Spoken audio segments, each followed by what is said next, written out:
अधिनियम का बात करें तो हम सबसे पहला चीज तो आपको ये बता रहे थे कि जैसे आपका 1793 का अधिनियम पारित हुआ, आपका 1813 का अधिनियम पारित हुआ, आपका 1833 का अधिनियम पारित हुआ। हर अधिनियम में ये कहा गया कि कंपनी को अगले 20 वर्षों के लिए जीवन दान दिया जा रहा है। मतलब कंपनी का जो जीवन काल है ये हर जगह पे कितना बढ़ाया गया, 20 साल, ठीक है ना। लेकिन 1853 के अधिनियम का अगर हम बात करें तो 1853 के अधिनियम में कंपनी के जीवन काल को बढ़ाया जरूर गया, लेकिन कोई निश्चित समय सीमा तय नहीं किया गया, ठीक है ना। अगर हम 1853 का अधिनियम का बात करें तो 1853 के अधिनियम में सबसे पहला चीज तो ये हुआ कि कंपनी के अधीन जो भारतीय क्षेत्र था, ठीक है ना, ये किसको धारण करना था, अंग्रेजी ईस्ट इंडिया कंपनी को, ठीक है ना। लेकिन ये धारण किस रूप में करना था, तो ब्रिटिश साम्राज्य और उसके उत्तराधिकारियों के ट्रस्टी के रूप में, ठीक है ना। और ये अंग्रेजी ईस्ट इंडिया कंपनी को भारतीय क्षेत्र का प्रशासन जो है ये तब तक धारण करना था जब तक कि ब्रिटिश संसद चाहे। मतलब यहां पे हर जगह कहा गया भाई कंपनी को अगले 20 वर्षों के लिए जीवन दान दिया जा रहा है। मतलब कंपनी का जो जीवन काल है 20 साल बढ़ाया जा रहा है। मतलब यहां पे कोई नियम तय नहीं किया गया। 1853 का जो चार्टर अधिनियम पारित हुआ हमारा, इस अधिनियम का अगर हम बात करें तो यहाँ पे जीवन काल कोई निश्चित समय सीमा के लिए नहीं बढ़ाया गया, ठीक है, बल्कि यह कहा गया कि जो भारतीय क्षेत्र है हमारा ये अंग्रेजी ईस्ट इंडिया कंपनी उसका प्रशासन तब तक चलाएगा जब तक कि ब्रिटिश संसद चाहे। और चलाना किस रूप में है, तो ब्रिटिश साम्राज्य के ट्रस्टी के रूप में। मतलब जो अंग्रेजी ईस्ट इंडिया कंपनी है एक तरह से कह लीजिए उसको ट्रस्टी के रूप में स्थापित कर दिया गया। इस अधिनियम का पहला विशेषता, अगर हम 1853 के अधिनियम का इसके बाद बात करें तो हम सबसे पहले आपको यह बता रहे थे कि भाई 1784 का जो पिट्स का इंडिया अधिनियम हमारा, उस पिट्स के इंडिया अधिनियम का दो विशेषता, यहाँ पे दो संगठन था कंपनी का अधीन, या कंपनी मतलब दो संगठन का कंपनी पर नियंत्रण था, एक कोर्ट ऑफ डायरेक्टर का और दूसरा बोर्ड ऑफ कंट्रोल का।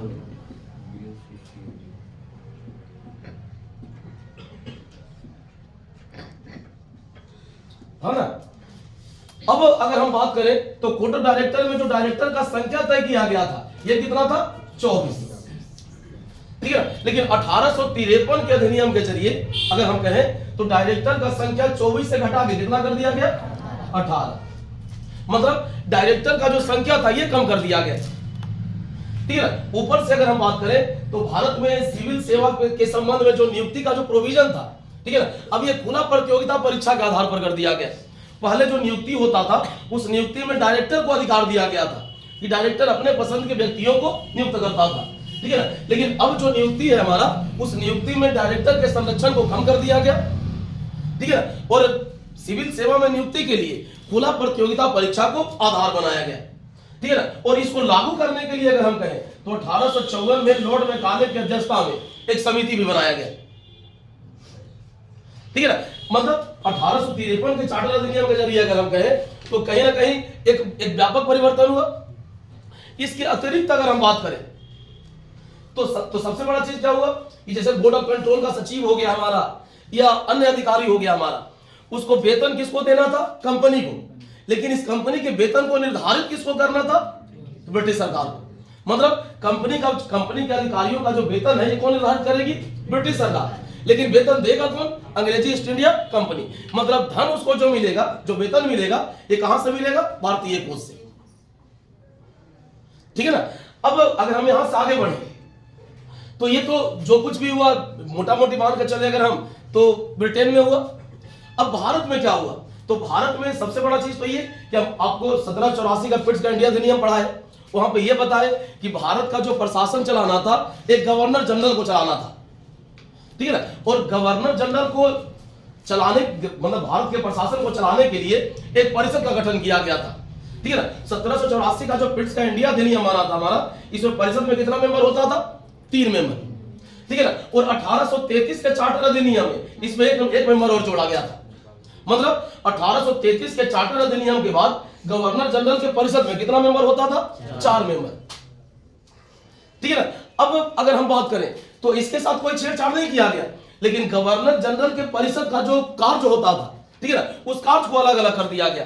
मतलब प्रशासनिक कार्य को अलग कर दिया गया और विधायी कार्य को अलग कर दिया गया, ठीक है ना। और विधायी कार्य करने के लिए जो गवर्नर जनरल का परिषद था हमारा, ठीक है ना, इसमें 6 अतिरिक्त सदस्य का नियुक्ति किया गया, ठीक है ना। मतलब जो केंद्रीय विधान परिषद का हमारा गठन होगा, उस केंद्रीय विधान परिषद में कुल 12 मेंबर शामिल होगा। अब 12 मेंबर कौन कौन होगा? तो 4 प्लस 2 6 मेंबर हमारा भारत से है और 6 मेंबर हमारा अलग से नियुक्त होगा, ठीक है ना। इस 6 मेंबर में अगर हम बात करें तो 6 मेंबर में एक आपका गवर्नर जनरल हो गया, अब दूसरा मुख्य सेनापति हो गया, कमांडर इन चीफ, और गवर्नर जनरल के परिषद का 4 मेंबर, 4 2 6, ठीक है ना। और बाकी 6 मेंबर जो है हमारा, इसका अलग से नियुक्ति करना था। इस 6 मेंबर में से 4 मेंबर, ठीक है ना, इस 6 मेंबर में से 4 मेंबर अगर हम कहें तो बंगाल प्रेसिडेंसी हो गया, बंबई प्रेसिडेंसी हो गया, मद्रास हो गया और आगरा हो गया। मतलब 4 प्रांत का प्रतिनिधि होना था। इस 4 के अतिरिक्त अगर हम देखें तो एक कलकत्ता के सुप्रीम कोर्ट का मुख्य न्यायाधीश और एक कलकत्ता के सुप्रीम कोर्ट का अन्य न्यायाधीश, मतलब 6 मेंबर यहां से होना था।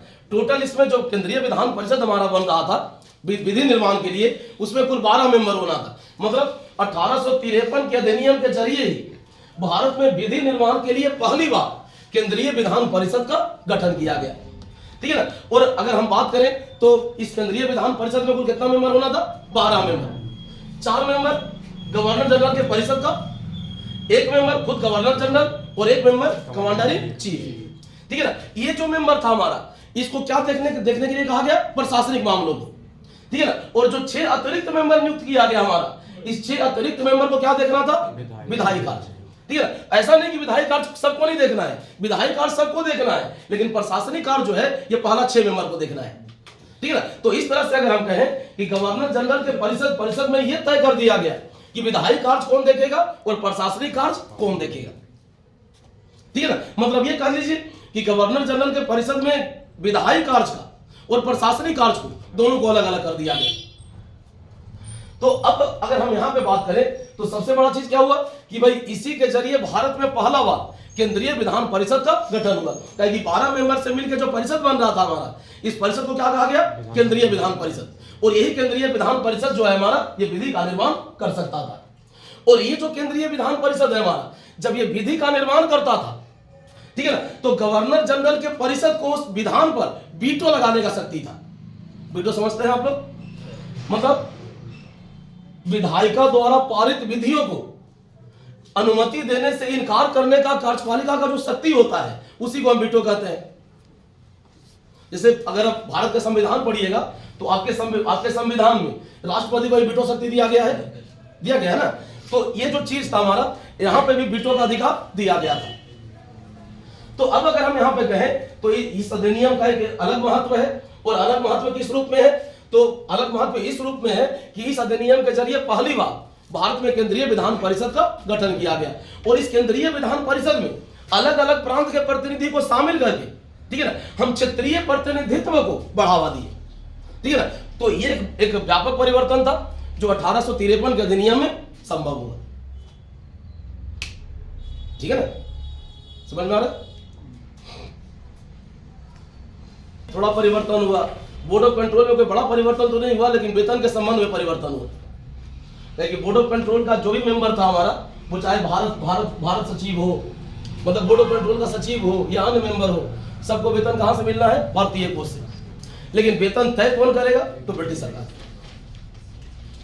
और वेतन देना किसको है? कंपनी को। यहाँ पे अंग्रेजी ईस्ट इंडिया कंपनी को कोई निश्चित समय के लिए जीवन दान नहीं दिया गया। इसे हम हर जगह पढ़ाते आ रहे थे। 1793 पढ़ाए, अगला 20 साल के लिए था। 1813 पढ़ाए, अगला 20 साल के लिए था। 1833 पढ़ाए, अगला 20 साल के लिए था, ठीक है ना। और जहां जहां भी अधिनियम बना हमारा, ये हर जगह अधिनियम 20 साल बाद बना। देखिए 1793 के बाद 1813 20 साल हुआ, 1813 के बाद 1833 20 साल हुआ, 1833 के बाद 1853 20 साल हुआ। लेकिन 1853 में यह नहीं कहा गया कि अगला 20 साल के लिए जीवन दान दिया जा रहा है। मतलब एक तरह से कह लीजिए कि अंग्रेजी ईस्ट इंडिया कंपनी जो था हमारा, इसको ट्रस्टी बना दिया गया। किसका? ब्रिटिश साम्राज्य का, ठीक है ना। और उसको भारतीय प्रदेश का प्रशासन तब तक धारण करना था जब तक ब्रिटिश संसद चाहे, मतलब स्पष्ट था कि कंपनी को किसी भी समय समाप्त किया जा सकता है, ठीक है ना। कहीं कि इस समय तक ब्रिटेन में एक मांग उठने लगा था कि जो अंग्रेजी ईस्ट इंडिया कंपनी है, उस अंग्रेजी ईस्ट इंडिया कंपनी के शासन को समाप्त करके भारत का जो शासन है ये सीधे सीधे किसको अपने हाथ में ले लेना चाहिए, ब्रिटिश सम्राट को, ब्रिटिश क्राउन को, ठीक है ना। तो कहीं ना कहीं इसी मांग के अनुरूप अगर हम देखें तो इस अधिनियम में विशेषता को रखा गया, ठीक है ना। तब बात करें तो भारत में ब्रिटिश सत्ता का शुरुआत कब से होता है, तो 1757 के प्लासी के युद्ध से,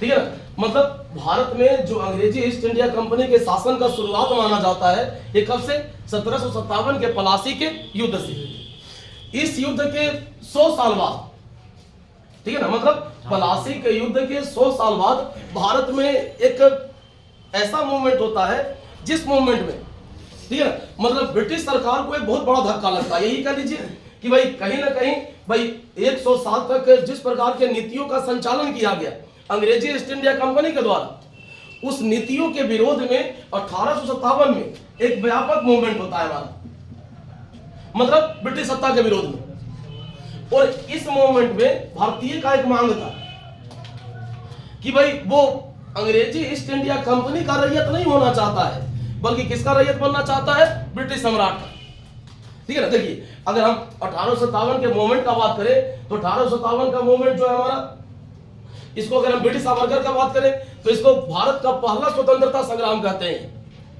ठीक है ना। एक ऐसा स्वतंत्रता संग्राम जो लगभग 100 साल के ब्रिटिश नीतियों के खिलाफ उपजा था, ठीक है ना। लेकिन फिर भी अगर हम बात करें तो भारत में एक वर्ग ऐसा भी था हमारे यहाँ जो कहीं ना कहीं 1857 के मूवमेंट का विरोध करता था, ठीक है ना। और उस वर्ग को यह लगता था कि भारत का विकास अगर करने वाला कोई है तो कौन है, ब्रिटिश है। मतलब ब्रिटिश ने अपने देश में जिस प्रकार का विकास किया है वही उसी प्रकार का विकास कहां करेगा, भारत में, ठीक है ना। और इस विद्रोह में अगर हम बात करें तो इस विद्रोह में भारतीय का एक मांग यह था कि वो अंग्रेजी ईस्ट इंडिया कंपनी का प्रजा नहीं बनना चाहता है, किसका प्रजा बनना चाहता है, ब्रिटिश सम्राट का।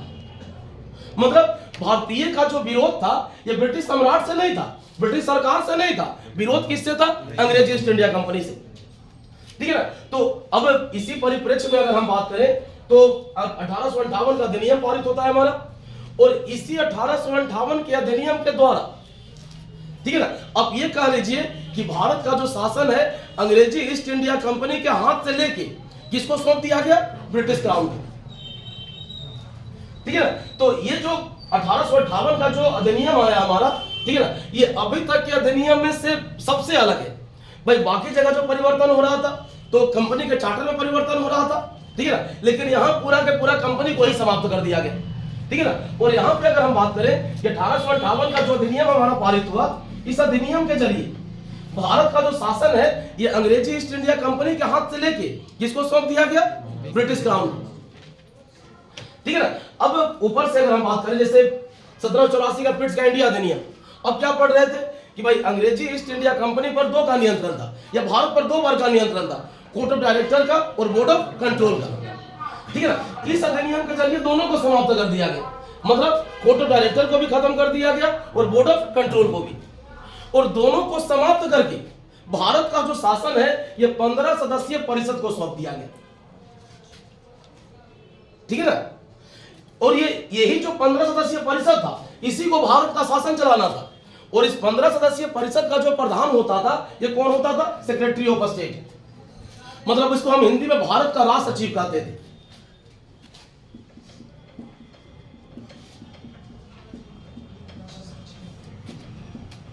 देखिए अब सबसे पहला चीज तो ये जो भारत का राज सचिव था इसको 2 संगठन का शक्ति था इसके पास, किसका किसका, तो बोर्ड ऑफ कंट्रोल का और बोर्ड ऑफ डायरेक्टर का, क्योंकि दोनों को समाप्त करके, ठीक है ना, इस पद का हमारे यहां सृजन किया गया था, ठीक है ना। और इसके सहायता के लिए 15 सदस्य का एक परिषद बनाया गया था, और ये जो परिषद था, ठीक है ना, इसका भूमिका अगर हम देखें तो एक तरह से कह लीजिए सलाहकारी था,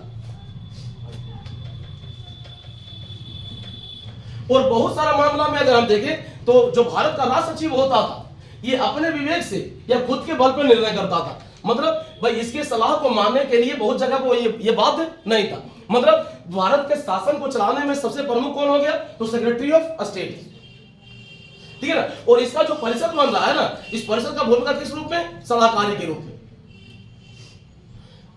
अब अगर हम यहां से आगे बढ़ के देखें तो इस परिषद में जो टोटल 15 मेंबर था, इस 15 में से 8 मेंबर का नियुक्ति ब्रिटिश क्राउन को करना था, मतलब ब्रिटिश सम्राट को करना था, और 7 मेंबर का नियुक्ति डायरेक्टर के बोर्ड को करना था, मतलब कोर्ट ऑफ डायरेक्टर को करना था, ठीक है। यही प्रक्रिया रखा गया था यहाँ पे 8 + 7। और इस परिषद में नियुक्ति के संबंध में यह भी कहा गया कि इस परिषद में उसी व्यक्ति को नियुक्त किया जाएगा जो भारत में कम से कम 10 वर्ष तक अपना सेवा दे चुका है,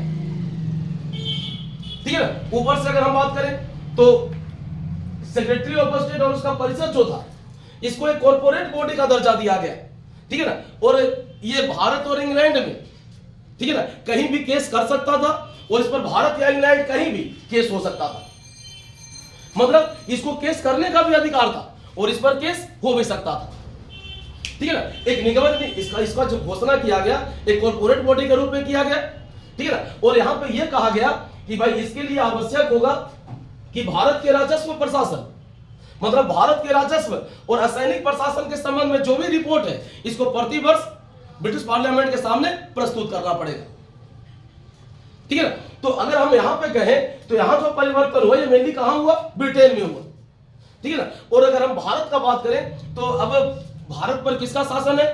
इस अधिनियम के बाद भारत पर शासन किसका हो गया?